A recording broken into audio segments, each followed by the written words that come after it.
เลิกงานยามแรงมื้อนี้ก็พากันแบกไม้ดังไฟแต่ละมื้อเขาก็เมื่อแบกไม้จังซี่แหละอยู่บ้านนอกบ้านนาบ่ได้ใส่ไฟฟ้าพี่น้องเนาะหุงข้าวหุงน้ำก็ได้แต่อันนี้อาศัยไม้ดังไฟนี่แหละ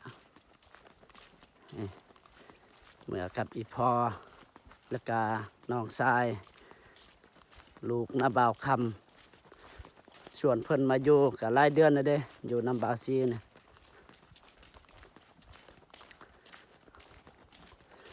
เมื่อไว้มื้อนี้เมื่อแต่4 โมงเพราะว่าจั่วซาเพิ่นสิเมื่อยามเห็นว่าตอน2 โมงจั่วเพิ่นก็ได้โทรเพิ่นว่าสิเมื่อยามพอออกก็เลยเมื่อไว้มื้อนี้